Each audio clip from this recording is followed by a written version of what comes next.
Assalamualaikum warahmatullahi wabarakatuh. Salam sejahtera untuk kita sekalian. Pada kesempatan kali ini saya akan mencoba menemani anak-anak kelas 8 SMP MTS belajar mata pelajaran IPS materi pergerakan nasional pada masa pendudukan Jepang KD 3.4. Sebelumnya saya tanya dulu kepada anak-anak semuanya bagaimana keadaannya, semoga dalam keadaan sehat tanpa halangan suatu apapun. Baik, silakan kalian amati gambar ini. Apa yang Anda pikirkan, apa yang Anda tersirat dalam pikiran Anda dengan gambar ini? Ya, tentu ini adalah gambaran bagaimana penderitaan rakyat Indonesia pada saat itu yang hidup dijajah. Nah, siapa yang menjajah kita saat itu? Nah, masih ingat kemarin pada pergerakan nasional kita sudah membahas penjajahan Belanda. Nah, pada kesempatan kali ini kita akan membahas penjajahan Jepang. Nah, apa hubungannya? Nah, masih ingatkah kalian tentang faktor internal pendorong munculnya nasionalisme Indonesia? Nah, salah satunya adalah perasaan senasib bangsa Indonesia yang terjajah saat itu. Perlu saya tanamkan kepada Anda semua bahwa pentingnya rasa syukur bahwa kita sekarang hidup di zaman yang sudah merdeka, jauh dari penderitaan sebagaimana layaknya orang terjajah saat itu. Nah, yang ini hal yang wajib disyukuri oleh kita semua. Kita sekarang hidup dalam alam kemerdekaan. Baik, kita lanjutkan ke materi kita. Apa sih hubungannya Perang Dunia Kedua dengan pendudukan Jepang di Indonesia? Nah, saat Jepang penduduk Indonesia, dunia saat itu sedang dilanda Perang Dunia Kedua. Perang Dunia Kedua itu melibatkan dua kubu, yaitu blok sekutu Amerika dan kawan-kawan, dan melawan blok sentral, yaitu Jepang, Italia, dan Jerman. Nah, Jepang sebagai satu-satunya negara di kawasan Asia Pasifik ini pada saat itu diawali tanggal 8 Desember 41 Jepang menyerang Hawaii, pangkalan militer Amerika di Pearl Harbor ini, Hawaii. Nah, setelah sukses menyerang Pearl Harbor ini, kemudian Jepang bergerak menuju ke Asia. Nah, di mana di sini ini banyak sekali negara-negara di sini ini sedang dijajah oleh negara-negara sekutu, termasuk Indonesia ini dijajah oleh Belanda, di mana Belanda adalah salah satu anggota sekutu. Nah, lanjut. Nah, ini tanda panah ini menunjukkan arah kedatangan pasukan Jepang ke wilayah Indonesia di sini. Ini ada waktu setelah berhasil menguasai Pearl Harbor ini, 8 Desember 41, kemudian Jepang bergerak menuju ke Asia Tenggara di sini, di Indonesia. Nah, ini keterangannya, proses penguasaan Indonesia oleh Jepang. Tanggal 11 Januari ini tanggal-tanggal penting. 11 Januari mendarat di Tarakan, Kalimantan Timur. Seterusnya kemudian melebar, meluas ke pulau lain, hingga hasilnya ke jantung pertahanan pusat pemerintahan pemerintah Belanda saat itu di Batavia atau sekarang Jakarta pada 1 Maret 42. Kemudian Jepang berhasil menundukkan Belanda dalam pertempuran sehingga memaksa Belanda menyerah kepada Jepang. Nah, sejak saat ini, 8 Maret 42 inilah secara resmi Indonesia dikuasai oleh Jepang. Ini perjanjiannya. Nah, kemudian apa sih tujuan Jepang menguasai Indonesia? Kenapa harus Indonesia? Nah, ini pertanyaan ini disimpan dulu, nanti kita lanjut ke materi berikutnya.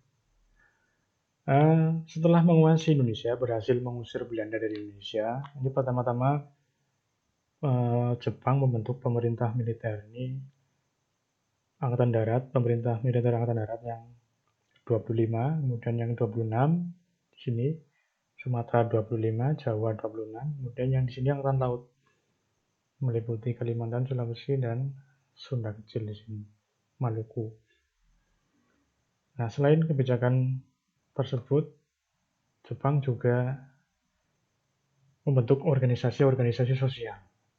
Jepang melakukan propaganda yang terkenal adalah Gerakan 3A. Apa sih maksudnya? Nah, kita ketahui bersama bahwa saat itu Jepang sedang berperang melawan sekutu. Tentunya membutuhkan sumber dana dan yang banyak untuk melakukan sebuah pertempuran untuk keperluan perang. Nah, di sini Jepang mengaku sebagai saudara tua bangsa Indonesia yang akan membantu bangsa Indonesia mengusir penjajah bangsa-bangsa barat. Membentuk Gerakan 3A dan organisasi Putra ini, 4 serangga ini. Kemudian membentuk organisasi semi militer. Ini untuk keperluan perang Jepang pada akhirnya. Ini ada Senendan, Keimbundan, Barisan Pelopor, ada Heiho, ada Fujinkai, dan lain-lain. Ini organisasi semi militer bentukan Jepang.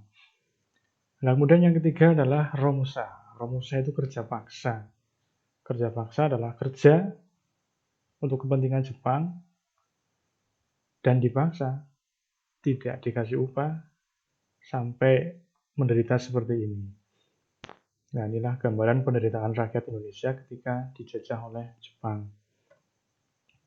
Kemudian berikutnya adalah Jepang mengeksploitasi kekayaan alam Indonesia. Ini di gambar ini bisa terlihat mengambil hasil hutan, kayu, kemudian ini hasil pertanian, kemudian ini pertambangan. Ini semuanya dikeruk oleh Jepang untuk kepentingan perang melawan sekutu. Nah, dengan keadaan bangsa Indonesia yang seperti itu, bagaimana sikap kaum terpelajar pergerakan melihat kebijakan pemerintah militer Jepang di Indonesia yang jelas-jelas menyengsarakan rakyat Indonesia? Nah, apa yang dilakukan oleh kaum pergerakan saat itu adalah yang pertama, memanfaatkan organisasi bentukan Jepang yang tadi itu.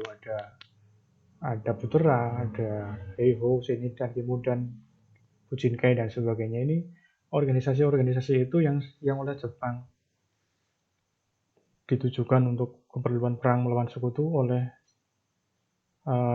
bangsa kita adalah digunakan justru untuk melawan Jepang. Kemudian yang kedua adalah gerakan bawah tanah. Yang dimaksud gerakan bawah tanah adalah perjuangan secara sembunyi-sembunyi. Melawan Jepang secara sembunyi-sembunyi. Kemudian yang ketiga adalah berbeda dengan yang nomor 2 tadi. Kalau yang nomor 2 adalah sembunyi-sembunyi, yang nomor 3 adalah terang-terangan, perang, bersenjata.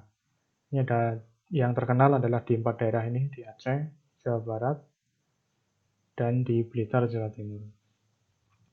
Baik, dari apa yang telah saya sampaikan tadi, ada beberapa kesimpulan yang dapat kita ambil. Yang pertama adalah Perang Dunia Kedua berpengaruh terhadap pergantian kekuasaan dari Belanda kepada Jepang di Indonesia. Dan yang kedua, untuk keperluan perang melawan sekutu, Jepang membutuhkan sumber daya alam dan sumber daya manusia yang jumlahnya cukup banyak. Oleh karena itu, maka Jepang menguasai Indonesia yang memiliki kekayaan alam dan kekayaan dan jumlah sumber daya manusia yang banyak. Dan yang ketiga, kaum pergerakan memanfaatkan kebijakan pemerintah militer Jepang untuk berjuang mencapai Indonesia merdeka. Untuk menguji kompetensi kalian setelah mengikuti paparan dari saya, silahkan ini post-test Anda kerjakan, buat tabel seperti ini. Carilah buku atau referensi yang lain di internet dan sebagainya tentang perlawanan rakyat pada masa pendudukan Jepang. Kalian juga dapat mencari dari internet ini, kemudian tuliskan di sini nama perlawanannya siapa, tokohnya yang memimpin siapa, latar belakangnya bagaimana, prosesnya seperti apa, kemudian akhir dari perjuangan tersebut seperti apa, apakah berhasil atau tidak. Baik, mungkin dari saya cukup sekian. Apabila banyak kekurangan, saya mohon maaf. Saya akhiri. Assalamualaikum warahmatullahi wabarakatuh.